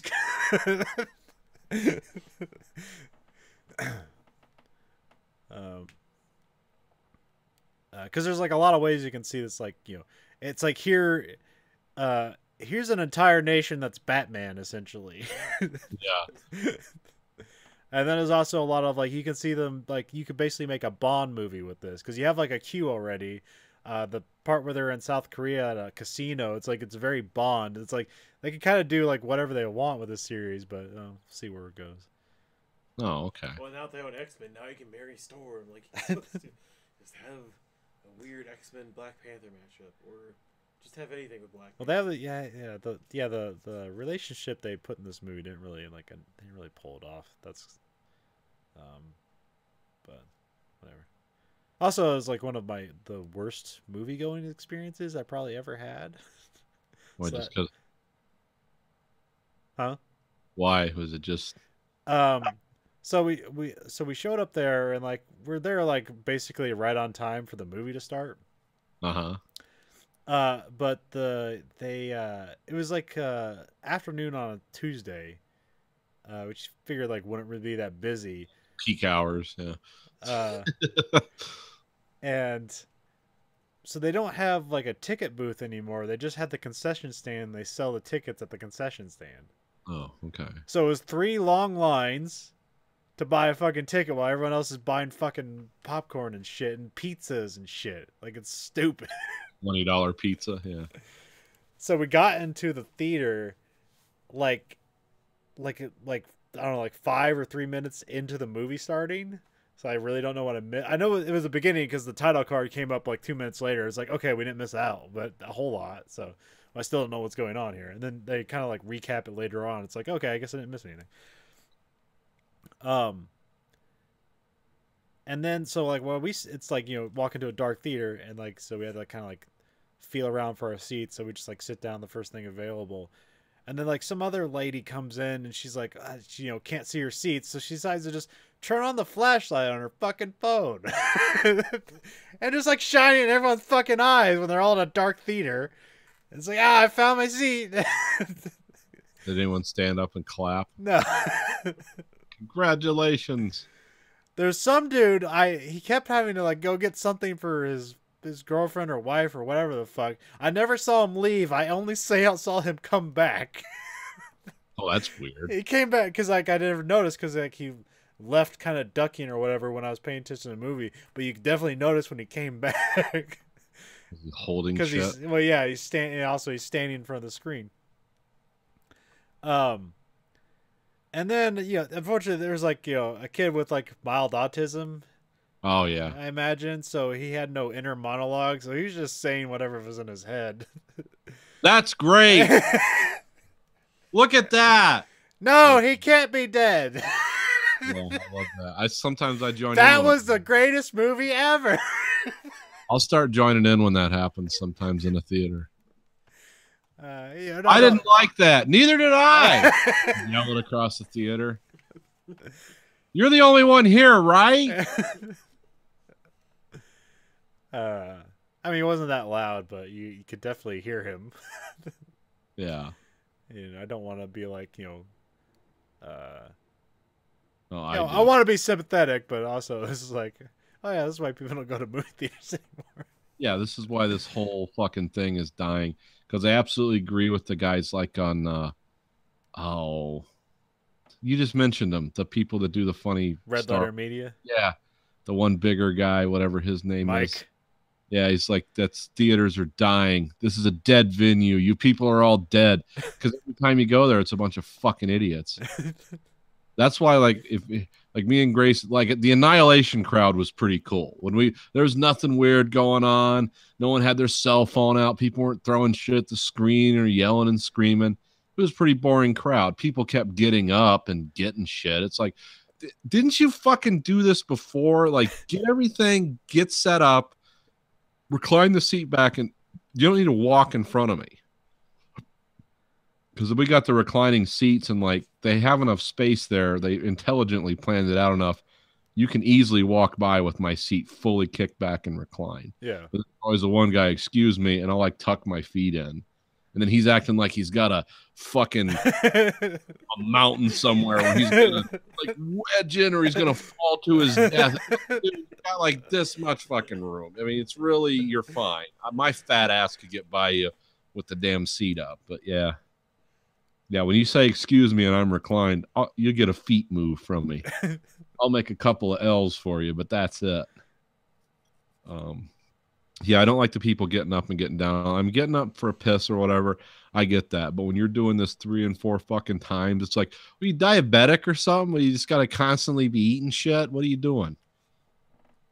And, of course, you know, me and Grayson, we're always like keister and candy and bottles of water like we're going in kind of hunched over, so it's like don't notice us because I'm not paying $8 for a bottle of water or something. I've never had the compulsion. I like occasionally get a bucket of popcorn, but like never, if I go to a movie by myself, like never do that. Like I just walk into the theater, watch the movie, and get out. Like that's all I do. It's like I don't need. So I mean, that's why you enjoy watching movies at my house, because then I can just walk around, do some shit. It's like, is this movie winning my attention or not? Like, nope. See, that's why you go to movies that sit together. It has a large handbag. You can smuggle whatever you want in for the most part, like Jimmy John's, like fucking bottles of pop, water, candy, a whole fucking dog. Who cares? Well, when me and Grayson are doing movie prep, we'll go to the grocery store, which we got to get groceries anyway, and we're like, okay, let's get some movie candy. And then we come home and repackage it in silent containers, like plastic bags and stuff. And then we'll get like, I always need a bottle of water, especially in the summer, because they turn the air conditioning on those places. It's like full blast. Like the air is completely dehydrated. It's like 40 degrees in there, and they have real good air conditioning. So I always got to have some water because it's just going to dry you out. Yeah, but in the winter, and I don't eat a lot of candy or anything, but Grayson likes it. But yeah, in the winter, I'm usually pretty good just to walk in and walk out. But sometimes we're just like smugglers. It's like, can we get security with? But then people are obvious, like somebody will have like a bag of chips, like Sun chips, and they, I don't know what they make those wrappers out of. But those, it sounds like someone's taken a flat sheet of aluminum and like, why are those chips so goddamn loud? In a quiet theater, everyone's watching, and then all of a sudden it sounds like artificial thunder, like, what are you opening up back there? Yeah. Is anybody hearing this shit? This is part of the movie. No, that's why I've only taken Jimmy John's to a theater once, because it was like when I started wrapping the sandwich, I'm like, God, this is fucking loud. Oh yeah, and everyone's looking around like, is that dude unwrap? Where'd you get a sandwich? They serve those up front. Shh. You Can know I what? get a piece of that? You really know what it is? I don't like eating in the dark. Yeah, you never know what you're eating. No, it's just now they actually fucking search bags and shit now. If they actually have like what's the name for it? Oh, they really actually doing that? Yeah, because the last couple of times I went to the movies, like my wife always gets stopped. We look in your purse, ma'am, and it's like, can't you just technically say no? I mean, it's not a fucking cop. I mean, it's a question. It's Yeah, like, well, but here's your refund for your movie. Get the fuck out of here. You got in there a couple Glocks, a hand grenade. Well, there's no candy, so you're good. Enjoy the movie. But it's just like, okay, I mean, what is, if somebody does say no, yeah, is it just a refund and get the fuck out, or is it, give them the benefit of the doubt that they're not smuggling shit, which obviously people would, because like you said, Can you eat that shit right here, right now? Yeah, watch this. Because yeah, you go to Walmart, you pay 99 cents or maybe even less than that for a box of candy that costs $7 or $8 in the movie theater. You pay like 80 cents for a bottle of water you'd pay $9 for. And yeah, it's that's how they make the money, weird yeah. the weird economy to how like a movie theater works, where it's like, oh yeah, this movie you came to see, like almost none of the money you paid for is going to this movie theater. It's all the bullshit popcorn for pennies on the dollar that they're selling you and the pop and I remember everything Dan else. Riker was like telling you like how to, because he was like a movie theater manager, but I think he figured this out just as a kid, like because they'd have like, you know, if you had like the big bucket of popcorn, you could get like free refills or whatever. And like he'd just go to the trash can and like find like a more reputable empty bucket of popcorn and just go up there and like, yeah, I need a free refill, and then just like walk into another movie like with the, you know, after paying for the first one, and just like, you know, have popcorn and movies all day. See, me and my wife used to do that where we pay for one, and they used to not stagger the movie releases or the movie start times enough where you could just walk into another one. Nobody would ever say anything because they don't know. Yeah. And then either they figured out people were doing that because then they made it so like you basically had to wait 40 minutes for another movie to start that was either popular or playing. Hey, why are you hanging out in this lobby? Or yeah, why are you walking around, or why? Plus that, they started actually having people like go in and check tickets randomly or wait at the doors of popular movies and check tickets on the way in. Yeah. And it's like, yeah, you finally caught on to that, did you? People have been doing that for a long time. We used to get the weird thing where the people would be there from the studio, and you'd walk out, and it's like, just take a few minutes to fill this out, you know, and they'd give you something cool. Like I got something for $300, like a mini poster, like they had a gift, but you couldn't get it anywhere else. I still have it somewhere, but it's like, would you like to fill out this survey? What you thought of the movie? It's like, well, didn't you do this before you released? But yeah, you know, a little poster. And they how you go into like one of the Medea movies, like, we can give you your dignity back if you just fill out this tiny survey at the back end. Now, have you actually seen a Medea movie? The first one, yeah. Oh, okay. What's the one where? Because I just automatically think those movies are terrible without ever seeing one. I think like I have to now investigate this series, because like watching the thing is like, okay, like this seems like, all right, here's this funny guy in drag saying lines from better movies. Well, that's the thing. The first one's not necessarily a horrible movie. It's just not a good movie. And then since it was so cheap and made so much money, since it was the whole, hey, it's a wise cross-dressing black man playing an old black woman dispensing sage advice, but it wasn't really even a comedy. It was just like a romantic comedy starring two other people, and she was the side character that brought them together. And then it turned into Big Mama's House. Goes on for what, 20 or whatever fucking movies at this point, it seems like, where she has 2 Halloween movies, a Christmas movie. Well, you know where Medea goes to jail, and 3 other fucking ones beyond that. Well, do you know where he got his start? Tyler Perry? Isn't it like stage and stuff? Yeah, like these were all like stage plays before he turned them into movies. No, not all of them. I don't think Boo Medea Halloween is a stage play. No, that's just a money grab. Yeah. But no, it's fine if that it turned from that into that, and everybody keeps. Well, I like that he just kind of has this independent, even though he doesn't hire union people. But I like that, you know, he's. Well, that's a good thing now. Remember, he's fuck as many people as over as you can. He's made he's kind of like made a place for his material, and he gets it out there, and he's like made opportunities for other people. But like everything I see him put out is like, this is terrible, right? Like, I'm glad he's doing it, but it's terrible, right? Well, because like the best movie I've ever seen him in is basically Gone Girl, where he's playing a lawyer and he has like a little bit. Well, yeah, I've seen him in okay acting roles. I mean, he's like the head admiral of Starfleet or whatever in the new Star Trek movies or something like that. Well, that something like that. Matt always talks about Alex Cross being like one of the funniest movies he's ever seen. Oh yeah, because how bad a performance he gives in that movie and stuff like that. And like, yeah, if that's, I'm not saying he's like a legitimately bad actor. He has just all bad ideas, but it's like that character should be dead by now. It's basically a Martin Lawrence movie or Eddie Murphy movie. It's just somebody that's not anywhere near as funny as either of those people, and it keeps going. Medea versus diabetes, the last chapter. No, I want to see like Medea versus Godzilla or Medea versus Time. Or something. Time. Time wins. Fatality. So, Yeah, just Medea versus like really abstract shit. Medea and Bill and Ted's Excellent Adventure. you say that, but somebody's gonna hear this podcast and be like, "Oh my fucking god, that's a genius idea."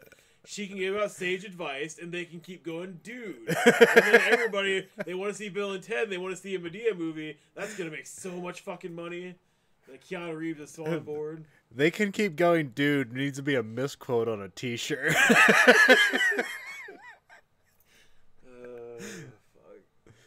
Because everybody keeps talking about like the Bill and Ted movie, like it's gonna happen, and it's just like, yeah, but does it need to? I mean, Yeah.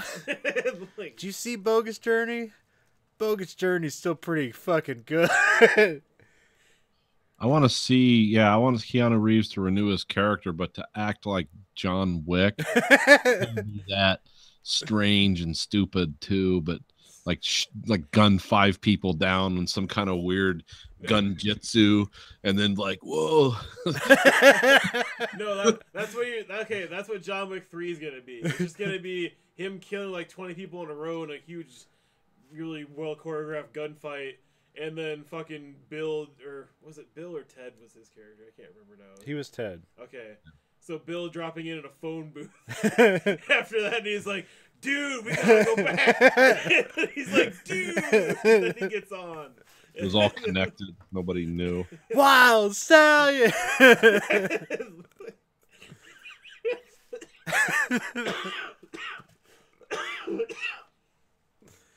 That's what John Wick 3 should be. I support it. And David Lynch to direct. Make it super. Well, not David Lynch to direct, David Lynch to stand by. And they also teach, as things happen. And they also teach Bill these awesome like hitman moves. They just go throughout time killing important historical figures instead of researching them, or like being friends with death or something. I mean, what was the plot of the second movie? Just they're trying to escape death, basically. They got tricked by their evil. So yeah, like some guy like was able to like he traveled through time, and then he was gonna stop Bill and Ted, and then like Rufus ends up getting like trapped in like the time tunnel or something like that, and they make robots to kill Bill and Ted and then replace them so that they'll like create a universe more in the fashion they want. And so Bill and Ted are dead, and so they have to escape hell, and so they are able to call upon death or whatever to play a game. There's some Russian movie that's kind of based on like we're playing chess with death, but then they decide they're going to play other games with death rather than chess. And battle.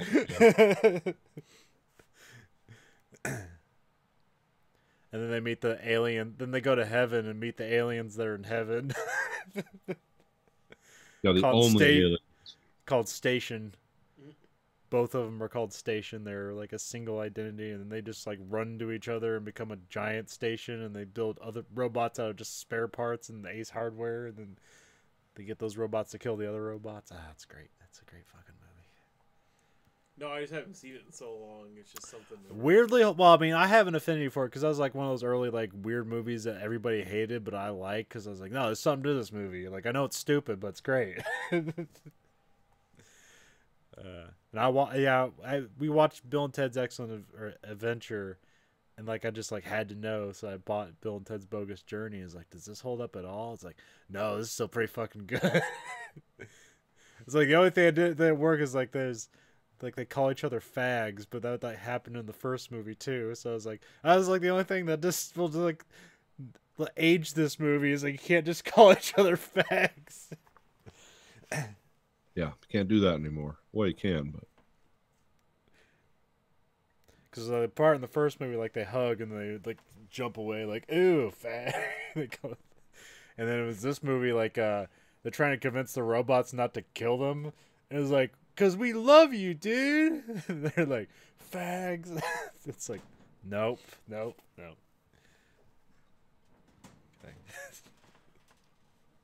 They throw him off a mountain.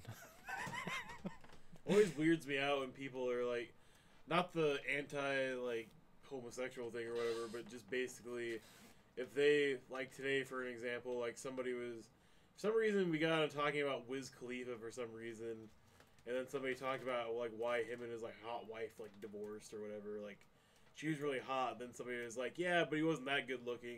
And then somebody's like, no homo, like he wasn't like bad looking.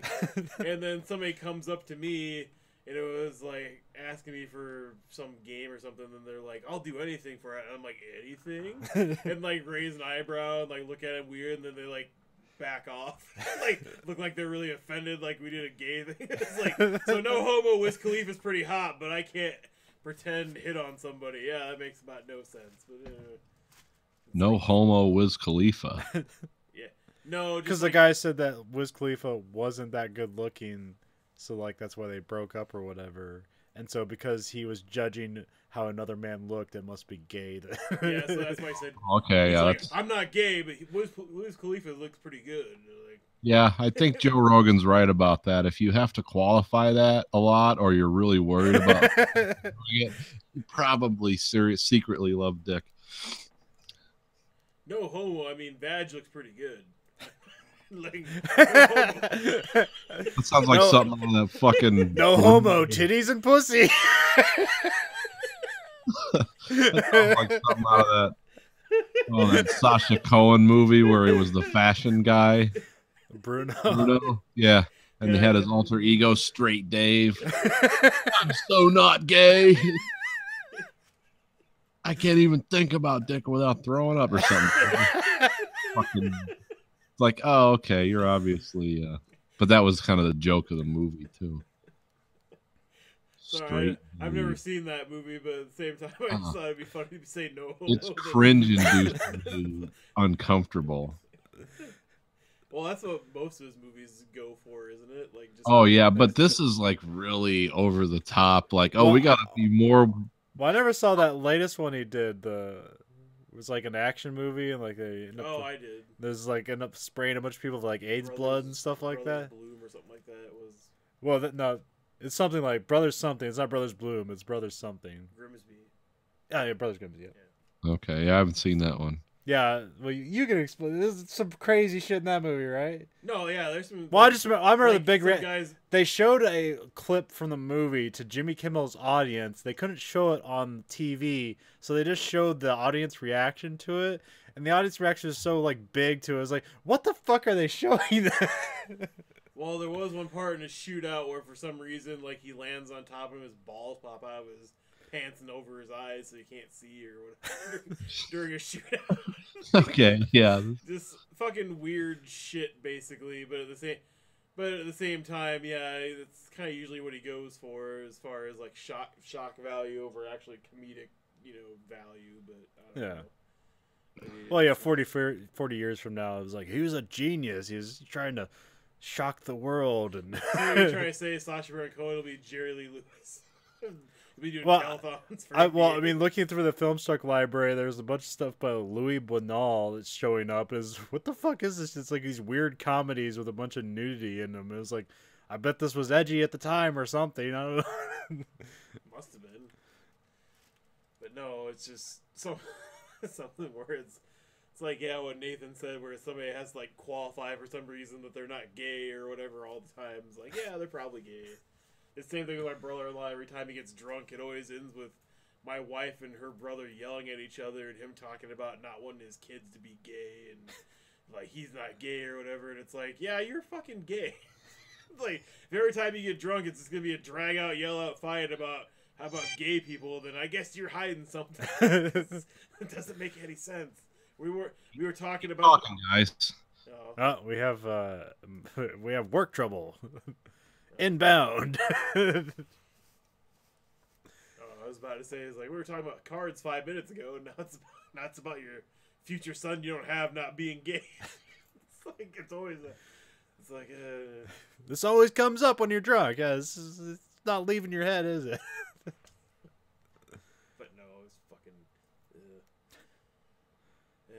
do a married family. Yeah. Okay. I guess you gotta kill him, but you gotta make it I an do accident. have a large boat with a tarp over it right now. It's sitting in my Yeah, just garage. feed some. Just back the car up to it, and then hook a hose up to the tarp, and just tape it all down. She gets to come home. I'm not talking about anything you're talking about. Yeah. All is well. What are you guys talking about? Murder and family members? Just families in general.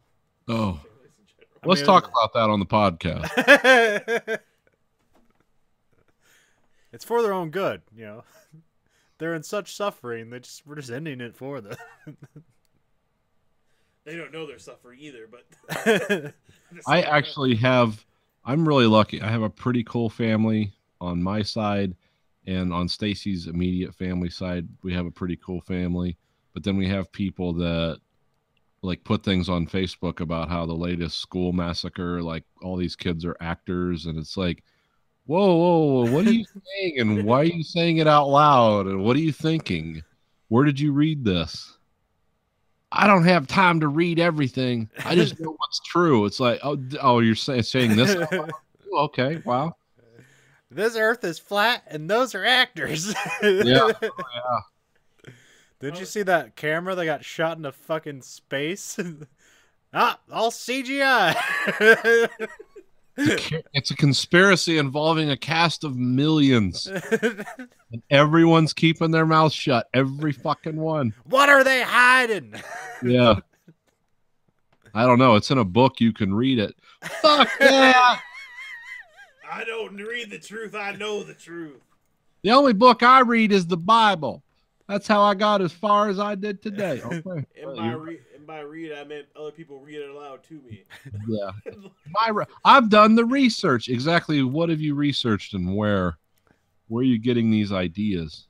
At least tell me it's a published book, not something they passed out at your church, run off the ditto machine. How silver coins are going to turn you gay.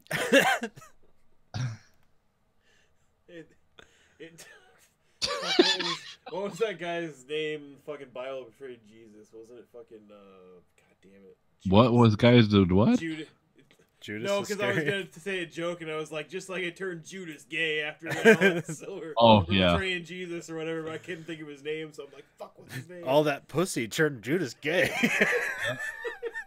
He's like, I'm tired of pussy now. I'm going to switch to cock. Too much work. You mean the whole betrayal of the Son of God and everything? That didn't do it? It was just the evil of women's loins? All right. Why not?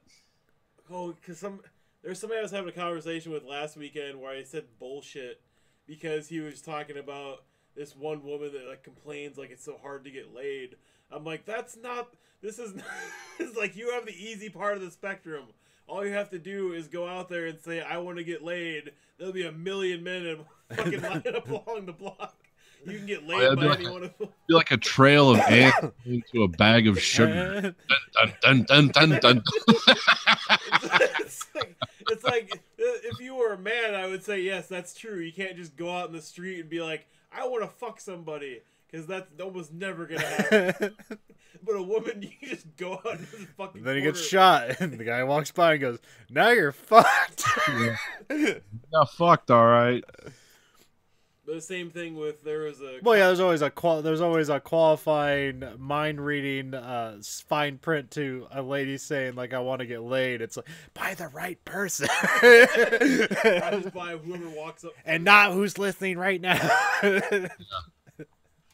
But no, just like there was a Comic-Con in our town a couple weeks ago. There was? Yeah. It was beginning of February. Speaking of not getting laid. But no, there was a guy that works at the shop I go to for hobby stuff, and he was doing demo games for X-Wing and Armada. And so he was talking about, he was trying to make everybody feel bad for him, and his sob story was, while he was trying to teach these young men and fathers and older people about this game they were trying to sell, there was this woman that was dressed in a really skimpy Harley Quinn outfit that was bending over the table right in front of him, so her ass in a thong was staring directly at him the entire time. And he was like, "That was not nice of her." I'm like, "Yeah, I guess she really should have thought about her actions before she made you get a boner." She didn't wear a burqa? You didn't love her to death? I was like, "Oh yeah, poor you." Her asshole burned a third eye into my skull. So yeah, it was just like every time somebody came into the shop, he would normally talk to you. It was that same exact story every time, and not one person felt sorry for him. Like, "Oh no, you had to stare at a hot woman all day." He just has a real dry sense of humor. It's like, finally someone gets it. And he starts laughing. Like, no, it was horrible. My question would have been, wait a minute. You were teaching some people how to play a board game and some hot chick like was bending over and pressing her ass in front of you. I said, I would have been like, well, the board game totally just came off the rails. It's like, yeah, do this stuff. I'm doing something else right now. Well, because every time I went to the shop, like he grew like a full mountain man of like West Virginia beard for no reason. Yeah. He's always this really scrawny, pale guy, and looks kind of more. Oh, this will be the lead into the next part of it, but. So I always like asked him when the next episode of Duck Dynasty was going to be on the air or something like that. He'd always laugh. And then the day after Comic-Con happened, I went into the shop and he had shaved completely. He was clean shaven. I didn't see him that way in 2 years. And I'm like, "Why do you shave?" "Oh, I dressed up as Steve Rogers and Captain America." And right away somebody's like, "You look like more like Steve Rogers before he got the super serum."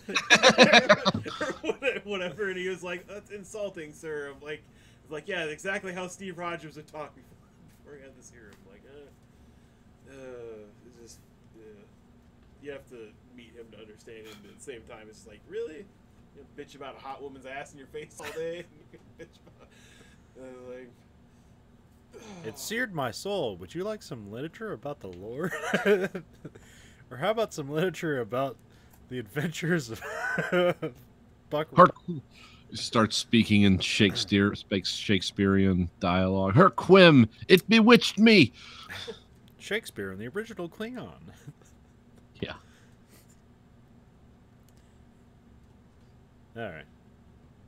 Well, I think that's a wrap for tonight, boys. Yep.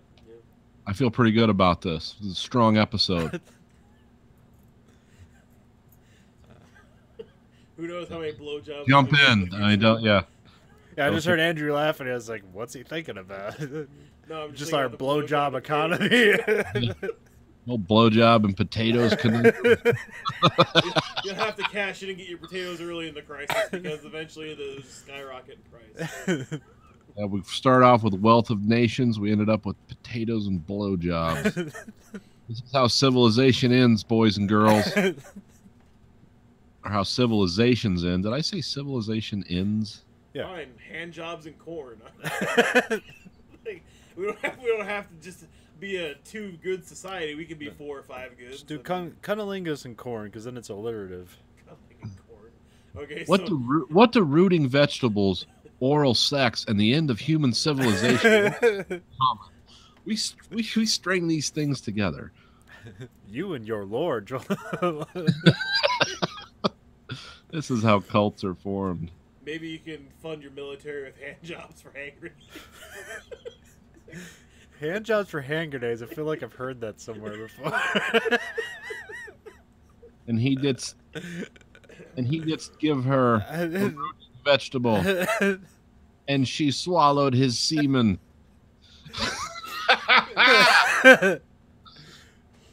The Book of Oral, chapter 9, verse 3. And the potatoes were cooked, and the people were happy. Belly's And full they of danced semen. and sang and multiplied and swallowed semen. Is Korea potato soup in the future just a bucket of semen with a couple potatoes and it cooked over a fire? Is that Yeah, really clam what it is? chowder takes on a whole new meaning. It's really earthy today. Yeah, I ate a lot of mushrooms. Yes. The old asparagus clam load. That's my favorite. That's my favorite ska band. Asparagus clam load.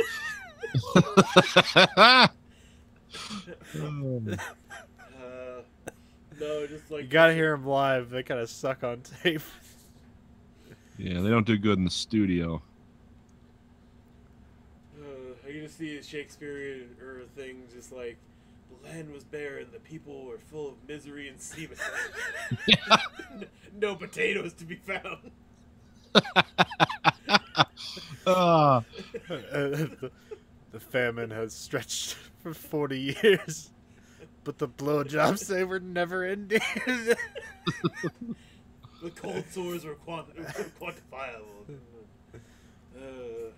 And dry mouth is rampant. the night of the long load. All right, let's get out of here before we get thrown off of every venue. This week for the American Greed Factory podcast, this is Nathan. Conlon? Andrew. Goodbye, America.